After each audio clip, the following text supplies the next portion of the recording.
जय हिंद दोस्तों, जय जवान जय किसान। हम हैं राहुल जवान और आप हैं हमारे साथ किसान कार्यशाला में। इंसान चाहे तो कुछ भी कर सकता है, ये मनुष्य की इच्छा शक्ति पर निर्भर करता है। ये हमारे बड़े बड़े बुजुर्ग भी कह के गए हैं और हमने भी बचपन से सुना है और हम भी सेना में ये चीज़ सुन के आए हैं। आपकी अगर दृढ़ इच्छा शक्ति है किसी काम को करने की, तो आपको कोई भी आदमी या कोई भी परिस्थिति आपको रोक नहीं सकती। मैं आज फिर दोबारा आपका इंट्रोडक्शन एक ऐसी बहुत फेमस हस्ती हैं राठी जी। उस समय में ज़माने में इन्होंने पीएचडी की थी और बॉटनी के पढ़े हुए हैं। खेती से लगाव, ये बड़ी बात है अपने आप में होना, वरना एयर कंडीशन लाइफ को छोड़ के कोई यहाँ पर ये खेतों में नहीं आना चाहेगा। तो मैं आपका परिचय कराता हूँ, फिर हम चर्चा आगे करेंगे। राठी जी प्रणाम। नमस्कार सर। आपका पूरा परिचय एक बार फिर से। मेरा नाम डॉक्टर संजीव कुमार राठी है और मेरा गांव फतेहपुर कला है, ज़िला बिजनौर है।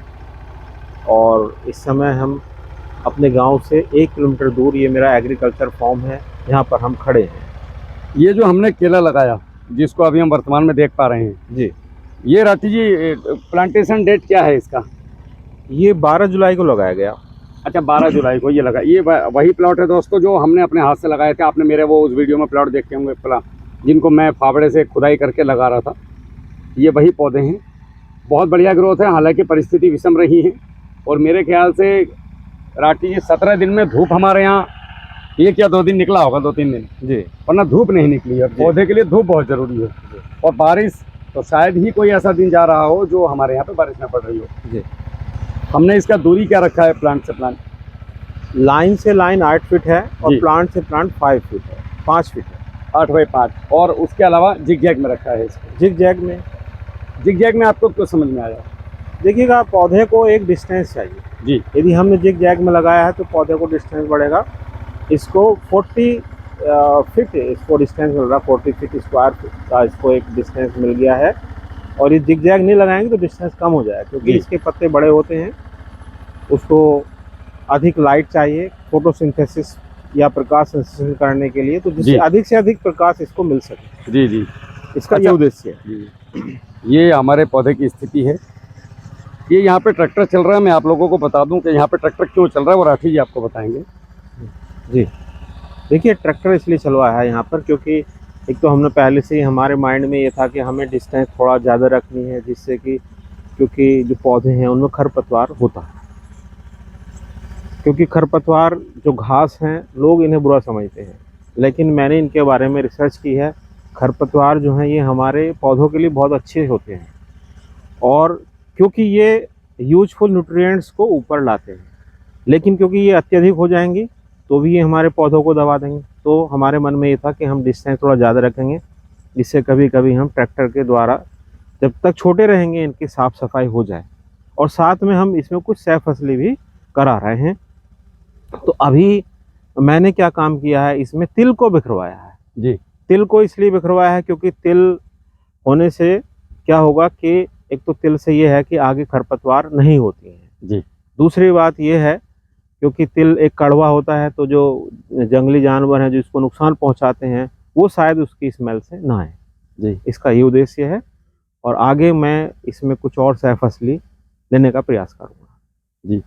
तो सह फसली के लिए मैं आपको एक चीज़ें बता देता हूँ कि राठी जी, जब भी आप सह फसली का विचार बनाएं तो पौधे से कम 1.5 फीट छोड़ के बनाएं। जी। ये पौधा मेरे ख्याल से आज 17 दिन का हो गया है। 13 तारीख में लगा है तो लगभग 12 तारीख को लगा। आज क्या तारीख हो गई? 3 तारीख। 3 हो गई। 20 दिन का पौधा हो गया है और हमारे जंगल में 20 दिन की ग्रोथ काफ़ी अच्छी है। ये दब गया था इस कपड़े में, अभी मैंने इसको आकर के निकाला। और एक और चीज़ है, ये देखो, ये हमारे यहाँ पे सबसे बड़ी समस्या है यार। ये जो माया लगता है ना, माया बोलते हैं इसको, घोड़े जैसा होता है, वो इसको खा जाता है। ये किसान का बहुत मन तोड़ता है।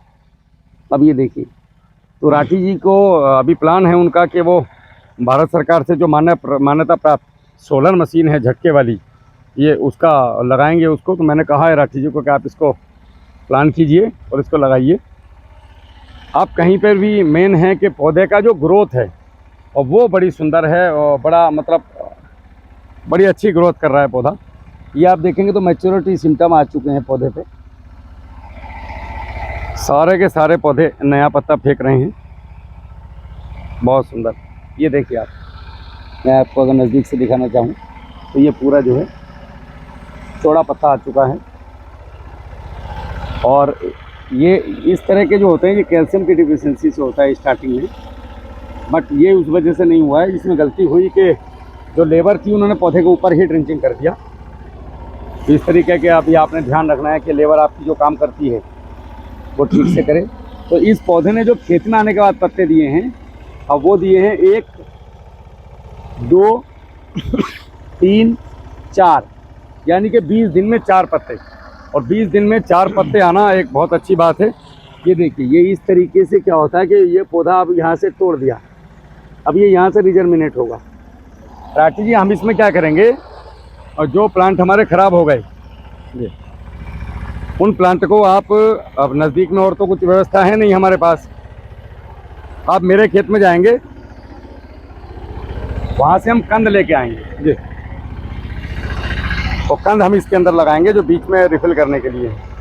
और गैप फिलिंग के लिए दोस्तों मैंने राठी जी को भी बताया था, तो राठी जी ने उस समय शायद वो उनको लगा कि ये पूरे पर जाएंगे पौधे, कैलकुलेट किया, लेकिन 50 पौधे लगभग मेरे हिसाब से एक्स्ट्रा होने चाहिए थे। आप लोग जब अगली बार कभी भी पौधा मंगवाएं तो 50 पौधे लगभग एक्स्ट्रा मंगवाइएगा, ये बहुत ज़रूरी है ये, वरना ये इस तरह की समस्याएं आपको सामना करना पड़ेगा। ये आखिरी लाइन है, ऐसा ना लगे लोगों को कि हमने वो एकदम खेत के सामने वाली लाइन दिखा दी आप लोगों को, तो मैं आपको नज़दीक वाले भी लाइन एक बार दिखा देता हूँ। ये आखिरी लाइन है इस खेत की, और ये ऊंचे पे है, हाइट में है। ये इस तरीके से पौधा जो है वो ग्रोथ करते हैं। राम राम भैया। हमें हर किसान से कुछ ना कुछ सीखने की आवश्यकता है। अब आप राठी जी को देखिए, पढ़े लिखे किसान हैं। उस ज़माने के 1900 जब मेरा शायद जन्म हुआ था, उस टाइम में राठी जी ने जो है वो बॉटनिकल यानी कि वनस्पति विज्ञान से PhD किया हुआ है, और मुझे काफ़ी अच्छी चीज़ें बता रहे थे। मैं आपका अभी उसी बात पे राठी जी से बात भी करवाऊँगा, उसी चीज़ को लेकर के। राठी जी, आप एक बात बता रहे थे मुझे, जब मैंने आपसे पूछा कि राठी जी इसमें फास्फोरिक एसिड का क्या महत्व है ड्रिंचिंग अगर हम करें जी, तो मैंने आपका ज्ञान जानने के लिए नहीं किया था, एक्चुअली आपसे कुछ सीखने के लिए ये प्रश्न किया था जी। तो राठी जी ने मुझे उसका बड़ा अच्छे से जवाब दिया। वो राठी जी बताएंगे आपको कि ये मतलब फास्फोरिक एसिड ज़रूरी क्यों है जी। आप इधर आ जाइए, ताकि ऐसा मतलब माइक पता नहीं पीछे की तरफ पकड़ रहा होगा कि नहीं जी। हालांकि मैंने कोशिश की है दोस्तों, आप लोगों के कहने पे, आप लोगों की बहुत डिमांड थी कि भैया आप लोग ना माइक यूज़ करो, माइक यूज़ करो, तो मैंने राठी जी फिर ये माइक की व्यवस्था करी जी। और देखिए, अब जैसे राठी जी ये पौधा है, अब इसमें डबल आ रहे हैं जी, तो ये बाकी लोगों के लिए भी बहुत सीखने वाली चीज़ है। अब इसमें ये 3 पौधे एक साथ हैं जी। अभी तो हम इसको नहीं छेड़ेंगे, कुछ समय के बाद लगभग 20 दिन के बाद हम इन पौधों को निकालेंगे जी। कैसे निकालेंगे, आप एक बार इसको पकड़िएगा जी। ये जैसे पौधा हो गया, मेन पौधे को तो ऐसे मुट्ठी में पकड़ेंगे और नीचे की तरफ दबाएंगे, और दूसरे पौधे को पहले इसमें पानी डालेंगे हम, ठीक है। हम क्या करेंगे, कीचड़ बनाएंगे। इसको ऊपर कीजिएगा थोड़ा, हम इसको क्या करेंगे, आधा लीटर पानी या 1 लीटर पानी पौधे की जड़ में डाल देंगे जिससे हमने बच्चा निकालना है जी। और आसानी से निकालना हो तो इसके अंदर आप 1 ml स्टिकर मिला दीजिएगा या 2 ग्राम ह्यूमिक एसिड मिला दीजिएगा। ये दोनों चीज़ क्या करती हैं, ज़मीन को एकदम ढीला करती है जी। तो ये मिला के आपने डाल दिया जड़ में। उसके बाद आपने पौधे को, एक पौधे को नीचे दबाना है और दूसरे को ऐसे पकड़ना है हल्के हाथ से, इसको नीचे इसको ऊपर, बड़े प्यार से ये पौधा जड़ समेत बाहर आ जाएगा। फिर आप इसको प्लांटेशन कर सकते हैं। ये इसी तरीके से राठी जी हम निकाल लेंगे। ये ट्रैक्टर है छोटा वाला, ये 8 फीट की दूरी है तो ये ट्रैक्टर बहुत आसानी से इसमें काम कर जाता है। राठी जी ग्रोथ बहुत सुंदर है। 30 दिन का पौधा हमारी ज़मीन में, जो हमारे ये रेत के जंगल बोले जाते हैं, तो यहाँ पे कहावत ये है कि लोग कहते हैं कि भाई यहाँ केला तो छोड़ दो, यहाँ गन्ना अच्छे से नहीं होगा आपसे, लेकिन दोस्तों वो ज़माने चले गए। यहाँ बहुत ज़बरदस्त किसान हैं और ज़िला बिजनौर जो है वो खेती के मामले में बहुत अग्रसर हो रहा है और आए दिन यहाँ पे माननीय मुख्यमंत्री से लेकर के बहुत बड़े बड़े अधिकारियों की विजिट चलती रहती हैं। और ज़िले की मैं जो हूँ खुद एक कोर कमेटी का मेंबर हूँ, जो DM साहब अपने जिलाधिकारी हैं बिजनौर के, IAS उमेश मिश्रा जी, बहुत बेहतरीन पर्सनैलिटी हैं, बहुत ज़बरदस्त इंसान हैं और किसानों के लिए हितैषी हैं और हमेशा किसानों के हित में काम करने के लिए तैयार रहते हैं। ऐसे जिलाधिकारी मैंने अभी तक अपने जीवन में नहीं देखे। अगर आप उनसे कहो कि साहब आप मेरे खेत पे आइए, तो मैं पहली बार ऐसा देखा हूँ कि वो सिविल सर्विसेज जो क्रैक किए हैं, वो डीएम साहब, मतलब सबसे बढ़िया एक पोस्ट है इस पूरे हिंदुस्तान में, उससे बड़ा कोई पद नहीं है। और आप यकीन मानिए वो 2-2 घंटे किसानों के खेत में आकर के राठी जी, डीएम साहब जो है जाते हैं। राठी जी ने तो देखा है खैर जी। तो ऐसे जिलाधिकारी, हम धन्य हैं कि हमें ऐसे जिलाधिकारी मिले। और हमारे बाकी अफसर, अपने सीडीओ साहब हो गए, जिला कृषि अधिकारी उमेश मिश्रा जी थे, अपने अवधेश मिश्र जी, गिरीश चंद्रा जी हैं, और अपने जिला उद्यान अधिकारी हैं जितेंद्र जी। सारे लोग, मतलब मैं ऐसा नहीं कि किसी के नाम भूल रहा हूँ, नहीं ले रहा हूँ तो वो अच्छे नहीं हैं, मतलब ज़बरदस्त लोग हैं। आप उनको, एसडीओ मनोज रावत जी हैं, नए नए पीसीएस अधिकारी बने हैं, ज़बरदस्त सीखने की इच्छा है उनके अंदर, किसानों के साथ बहुत ज़्यादा इंटरेक्ट रहते हैं, खेतों में ज़्यादा उनको पसंद है काम करना। तो ये वो लोग हैं जिनके मैंने नाम लिए, जो ज़बरदस्त तरीके से किसानों के साथ जुड़े हुए, और शायद बिजनौर आज अगर नंबर 1 है, किसानों की कहीं ना कहीं कोई मदद कर रहे हैं। जो उन्नत किसान है, जो अभी भी खेती नहीं करना चाहता, वो घर में जाके यूरिया फेंक कर बैठा हुआ है, मैं उसकी बात नहीं कर रहा हूँ। मैं बात कर रहा हूँ उन लोगों की जो कुछ करना चाहते हैं, राठी जी जैसे लोग। तो जिला प्रशासन, जिला उद्यान विभाग, कृषि विभाग हमारे साथ जुड़ा हुआ है, और हमें किसी तरह की कोई समस्या उनके साथ अभी तक नहीं आई है। आगे आएंगी तो हम शिकायत भी करेंगे और उनसे दूर भी करवाएंगे इन चीज़ों को, और काफ़ी मदद उन्होंने किया है हमारी। तो राठी जी, अब मैं आपसे ये पूछ रहा था, मैंने आपसे एक प्रश्न किया था कि मैं इसको फास्फोरिक एसिड दिलाना चाहता हूँ। आपने मुझे कुछ चीज़ें बताई थी, वो जरा एक बार हमारे लोगों को बता दीजिए कि फास्फोरिक एसिड ज़रूरी क्यों है जी फसलों के लिए। जी राहुल जी, देखिए फास्फोरिक एसिड पौधों के लिए इसलिए ज़रूरी है क्योंकि हर कोई भी पौधा हो, कोई भी जीव हो, उसकी हर सेल में डीएनए प्रेजेंट होता है, डीएनए मौजूद है जी। डीएनए की जो फुल फॉर्म है, इसकी फुल फॉर्म है डीऑक्सी राइबो न्यूक्लिक एसिड जी। और आपने सुना होगा कि हमारे अंदर जीन होते हैं, जैसे ह्यूमन है, ह्यूमन के अंदर लगभग 25,000 से 30,000 जीन होते हैं। इसी तरह से पेड़ पौधों में भी जीन होते हैं, और ये जीन डीएनए के ऊपर लगे हुए हैं। जैसे कि एक माला है, माला के ऊपर दाने लगे हुए हैं, धागे के ऊपर दाने हैं, उसी तरह से जीन होते हैं जी। तो जो डीएनए है, डीएनए 3 चीज़ों से मिलकर बना है। जी जी। डीएनए में होती है नाइट्रोजन, डीएनए में होता है फॉस्फोरिक एसिड, और डीएनए में होती है शुगर। जी। शुगर इसके अंदर है, तो क्योंकि इसकी कंपोजिशन में जी फॉस्फोरस है, डीएनए किसका बना हुआ है, फॉस्फोरिक एसिड का डीएनए बना हुआ है। क्योंकि फॉस्फोरिक एसिड का डीएनए बना हुआ है, इसलिए क्या चाहिए, पौधों को फॉस्फोरस की ज़रूरत है। क्योंकि यदि फॉस्फोरस की कमी कम हो, यदि पौधे में फॉस्फोरस कम होगा तो डीएनए नहीं बनेगा, डीएनए नहीं बनेगा तो पूरे प्लांट की स्ट्रक्चर डिस्टर्ब हो जाएगी, फिर पूरा प्लांट की ग्रोथ अच्छी तरह से नहीं होगी, क्योंकि डीएनए ही नहीं है, डीएनए के पूरे कंपोनेंट है ही नहीं। तो डीएनए को नाइट्रोजन चाहिए, नाइट्रोजन आप अच्छी तरह से देते हैं। डीएनए को शुगर चाहिए, शुगर पौधा अपने आप सनलाइट से बनाता है, लेकिन फॉस्फोरस जो है वो हमको बाहर से देनी है। फॉस्फोरस पौधा सॉइल से एब्जॉर्ब करेगा, और यदि पौधे में फॉस्फोरस की कमी है तो डीएनए नहीं बनेगा, और डीएनए नहीं बनेगा यदि, तो पौधों की ग्रोथ ठीक से नहीं होगी। इसलिए राहुल जी, या और जो भी साथी लोग इस चैनल को देख रहे हैं, हमें फॉस्फोरस के पौधों को देने की अत्यधिक ज़रूरत है। हमें अपने खाने में भी फॉस्फोरस को शामिल करना चाहिए। जी, तो ये बहुत ज़रूरी चीज़ें हैं। सल्फ्यूरिक ट्रीटमेंट भी करना चाहिए किसान को सावधानी के साथ।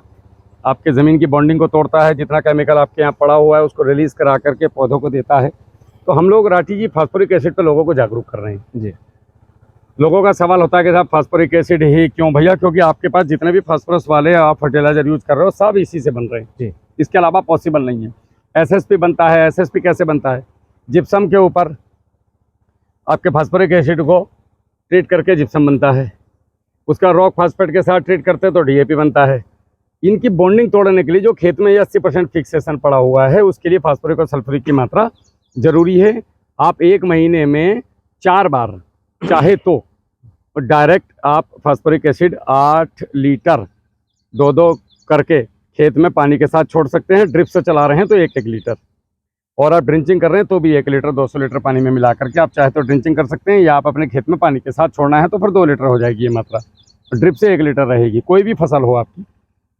सल्फ्यूरिक एसिड का जो ट्रीटमेंट है वो बड़ा सावधानी से करना चाहिए। उसकी जो मात्रा है वो 1 लीटर लगभग जो है 1.5 से 45 दिन में 1 लीटर की मात्रा है जो 1 एकड़ में हमें प्रयोग करनी है। इस पे एक सेशन आएगा आगे चल के। आप लोग नीचे मेरा नंबर दिया हुआ है, आप फ़ोन करके भी पूछ सकते हैं, मैसेज भी कर सकते हैं। तो और आठी जी, आप कुछ ऐसी चीज़ जो हमारे किसान भाइयों को बताना चाहेंगे, कुछ ऐसा खेती को रिलेटेड चीज़ें जो आपके मन में कुछ विचार, हर आदमी के मन में रोज़ कोई ना कोई एक विचार आता है, हम सोचते हैं इस विचार को कहीं लिखूं, मगर हम घर गृहस्थी के कामों में भूल जाते हैं और वो विचार डिसमिस हो जाता है। देखिए, मुझे सभी से ये कहना कि हर व्यक्ति के पास, अधिकांश से सभी लोगों के पास ज़मीन है। तो जिसके पास भी ज़मीन है, खेती की ज़मीन है या खेती की नहीं है, तो किसी और के साथ मिलकर हर आदमी को खेती करनी चाहिए, क्योंकि हम खेती करेंगे तो इससे हमारे देश के लिए फूड प्रोडक्शन बढ़ेगा, जिससे सभी को भोजन मिल पाए। और ज़मीन है हमारे देश में, खेती की बहुत अच्छी ज़मीन है और हर आदमी को इसमें आप इससे जुड़कर एक सहयोग देना चाहिए, खेती करनी चाहिए। ये धरती माता है और यही इसकी एक भक्ति है कि जो इससे जुड़े, तो देश हमारा तरक्की करे। और राहुल जी, मेरा जी राहुल जी, मुझे पूर्ण विश्वास आप पर है। देखिए, आज भी आपने समय निकाला और आप मेरे साथ यहाँ खेत पर देखने आए और आपने काफ़ी सारी अच्छी चीज़ें मुझे बताई, मुझे भी आपसे सीखने को मिल रहा है। और मेन थिंग मैं ये देखता हूँ कि आपके अंदर एक किसानों की के लिए सहयोग करने की जो एक इच्छा है आपके अंदर, वो बहुत बड़ी है। ये बहुत कम लोगों में होती है। राठी जी, मेरा मानना यह है कि ये शरीर एक दिन तो जाना ही है। हम लगभग 40 के लपेट में आ गए, अब पता नहीं कितने दिन बचे हैं। ये ग्रेस पीरियड था कि सेना से जिंदा वापस आ गए। मेरा मकसद है कि मैं किसानों के लिए पूर्ण समर्पित होकर के आज जो देखिए यूट्यूब पर बैठकर वीडियो बनाना, उनको अपलोड करना, जानकारियां लेकर के देना, वो अच्छी बात है, लेकिन किसान को आज उसकी आवश्यकता कम है। किसान को हाथ पकड़ के चलाने की आवश्यकता राठी जी बहुत ज़्यादा है। उसका कारण ये है कि अगर अभी आपको मैंने यूट्यूब पे सारी चीज़ें बता दी, अब जैसे ये भाई जो भी हमारे वीडियो देख रहे हैं, हम इधर चलते हैं, थोड़ा ट्रैक्टर की आवाज़ ज़्यादा आएगी। हालांकि माइक का हमने टेस्ट करने के लिए हम राठी जी से थोड़ा दूर गए थे। और आप सभी लोगों से अनुरोध है कि आप थोड़ा सा मुझे ये बताइए कि वॉइस क्वालिटी हमारी इम्प्रूव हुई है या नहीं हुई है। तो हम भैया थोड़ा सा और इसको इम्प्रूव करने की कोशिश करेंगे, तो आप लोग थोड़ा सा ये बताइएगा। तो राहुल जी, मैं बात कर रहा था राठी जी के बहुत लोग किसानों की सेवा कर रहे हैं। ऐसा नहीं है कि मैं ही मदद कर रहा हूँ, हज़ारों लाखों लोग हैं इस भारत में जो किसानों की अपने अपने स्तर से मदद कर रहे हैं। काफ़ी ज़्यादा किसान तो बेचारे ऐसे भी हैं जिनके पास सोशल मीडिया का प्लेटफॉर्म नहीं है राठी जी, और वो लोगों की मदद कर रहे हैं और अपने क्षेत्र में कर रहे हैं। हर आदमी हमारी तरह कैमरा लेकर के, या हर आदमी फौजी नहीं है और हर आदमी इस तरीके से समर्पित नहीं हो सकता, क्योंकि उनको अपने जिम्मेदारियां बहुत ज़्यादा हैं। तो कोई ना कोई हर जगह अपने आप किसानों की मदद करने की कोशिश कर रहा है। बहुत सारे यूट्यूब चैनल्स हैं, वो लोग अपने अपने माध्यम से सभी किसानों की मदद कर रहे हैं। और लेकिन मेरे हिसाब से जो आज आवश्यकता है वो ये है कि मैं आप सभी से, जितने लोग यहाँ पे वीडियो डालते हैं यूट्यूब पे, उनसे एक अनुरोध चाहूँगा कि आप लोग अपना मोबाइल नंबर शेयर करें। मोबाइल नंबर शेयर करने के साथ जो सेवा मैंने स्टार्ट की हुई है उसको आप दैवीय शक्ति मानिए, मेरे सर पे किसी का हाथ, या जो आप मानिए, या मेरी दृढ़ इच्छा शक्ति मानिए, या मेरा बॉडी का एक एकाग्रता का एक क्या बोल सकते हैं उसको, करने का तरीका मानिए। आपके पास जितने कॉल आएँ आप उनको रिसीव कीजिए, अपना नंबर दीजिए। किसानों की समस्याओं का समाधान आपको फ़ोन के माध्यम से करना ही पड़ेगा।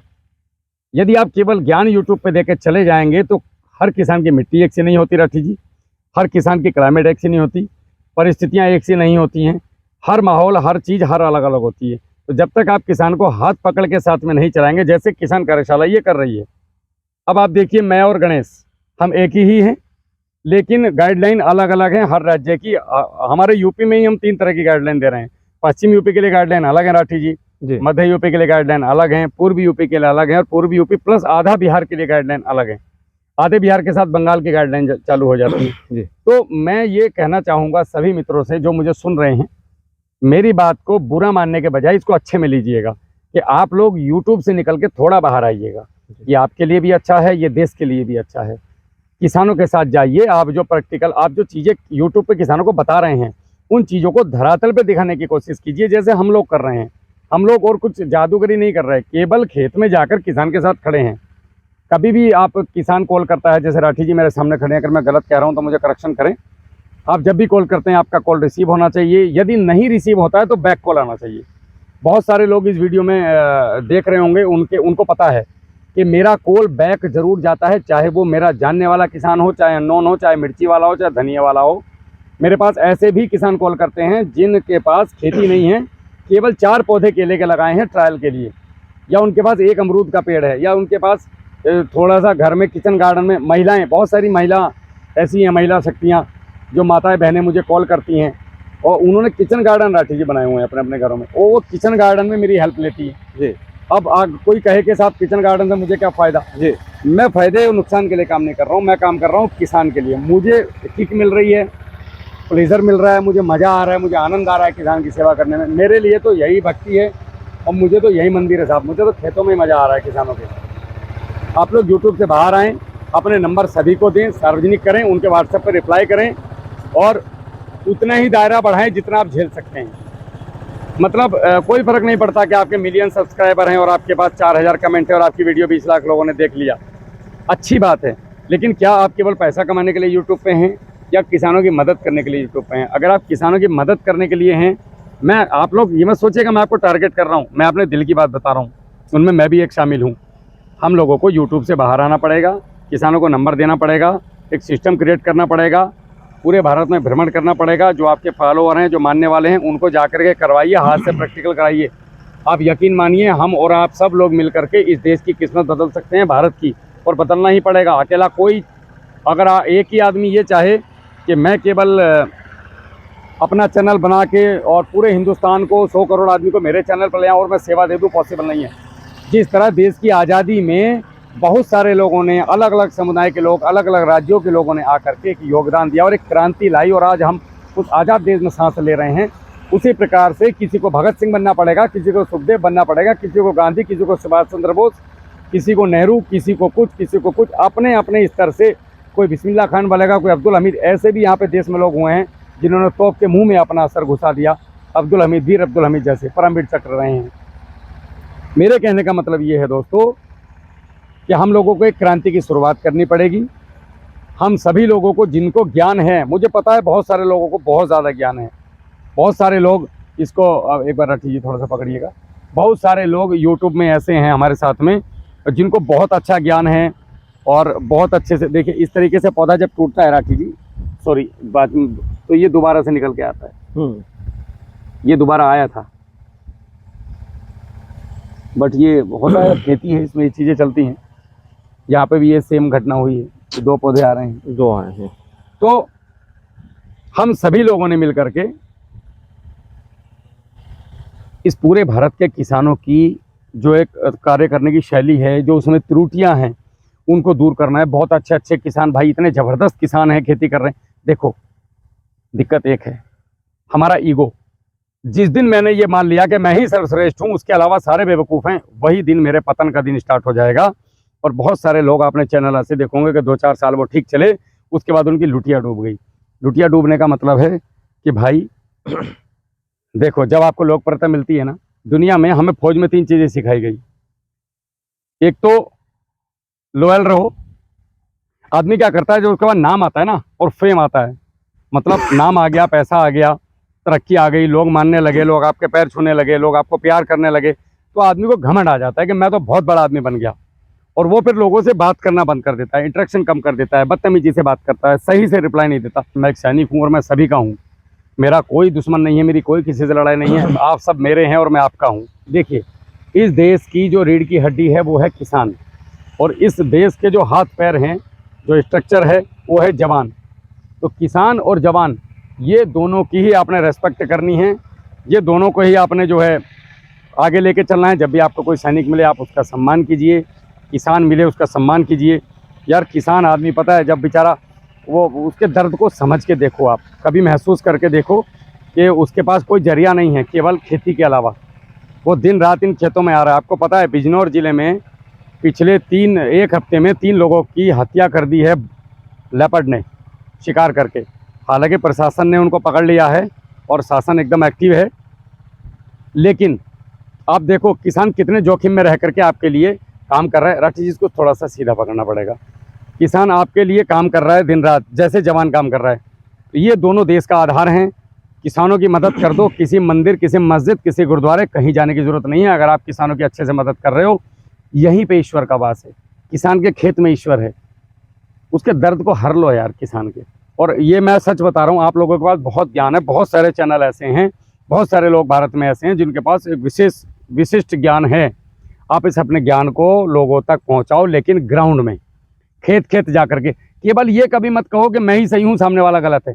हर कोई अपने प्रैक्टिकल के आधार पे सही है। आप ना मुझे गलत साबित कर सकते, ना मैं आपको गलत साबित कर सकता। क्यों? क्योंकि आपने अपने स्तर से काम किया है, मैंने अपने स्तर से काम किया है।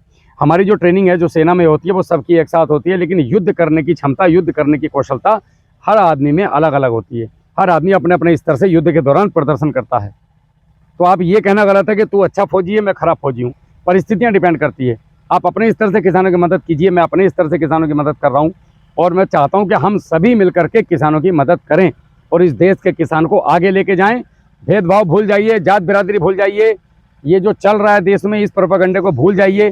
केवल और केवल आप जितने, मैं आप लोगों से आह्वान करना चाहता हूँ, जितने लोगों को नॉलेज है, जो बच्चे मुझे देख रहे हैं, जो BSc एग्रीकल्चर करके बैठे हैं, मैं चाहता हूँ कि आप सब सामने आएँ और हम सब मिलके, पूरी टीम मिलके इस देश को रसायन से आज़ाद करें, जहर से मुक्त कराएं, विदेशी बाजार से मुक्त कराएं और अपने देश को आगे बढ़ाएं और किसान की मदद करें। मैं इतना ही कह के आपकी अपनी वार्ता को विराम दूंगा और दोबारा बहुत जल्दी मिलूंगा। मैं अभी भ्रमण पर निकलने वाला हूं, हरियाणा जा रहा हूं, उसके बाद मैं झांसी जाऊंगा, आप लोगों से मिलता रहूंगा। और मेरी कुछ, अगर मैं कुछ गलत, वैसे मुझे लगता नहीं है कुछ बोला है, मैंने जो भी बोला है बहुत सटीक बोला है। अगर आपको लगता है कि मुझे कुछ आवश्यकता है सुधार करने की, तो कृपया करके मुझे कमेंट जरूर करें और कमेंट शालीनता से करें, क्योंकि आपके जो वीडियो है, मेरी जो वीडियोज़ है, वो बच्चे भी देखते हैं, महिलाएं भी देखती हैं। तो किसी को हमें अपने ऐसा ना लगे कि यार ये इसकी परवरिश कैसी है। देखिए, हमारी परवरिश हमारी भाषा से दिखती है। हम जिस तरीके की भाषा का प्रयोग करते हैं, उस प्रकार से ही हमारी परवरिश सामने आती है कि ये बंदा कैसे परवरिश में पड़ा हुआ है। आप किसी की वीडियो पर भी कमेंट करें, किसी को गाली ना दें। दुनिया में कोई गलत नहीं है, हमारे उसको समझने का तरीका अलग हो सकता है, और गाली देने से वो बंदा सुधरेगा नहीं। अगर आप उसको प्यार से कमेंट करके समझाएंगे कोई बात को कि भैया जी आपने ये लाइन गलत बोली, निश्चित रूप से वो सुधार करेगा। आप उसको गाली देंगे, वो आपको गाली देगा। ये अच्छी सभ्यता में नहीं आता है, हमारी भारतीय संस्कृति में नहीं है। सेना भी मौका देती है सुधरने का, तो आप सुधरिए, उसके बाद पनिशमेंट होता है। तो आपको जो भी आपको सजेशन लगता हो मेरे लिए कि राहुल भैया ये सुधार की आवश्यकता है या आपको ये करना चाहिए, आपके जो प्रैक्टिकल हैं, आप, मेरा नंबर है 7017414671। दूसरा नंबर है 76430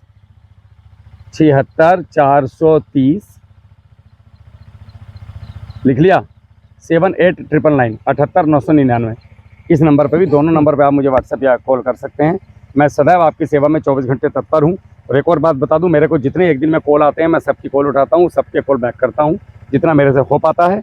उसके अलावा जो रह जाती हैं अगले दिन करता हूँ, और सभी लोगों के रिप्लाई देने के बाद ही मैं सोता हूँ। आप इसी प्रकार अपनी अनुकंपा मुझ पर बनाए रखिए। जय हिंद, जय जवान, जय किसान।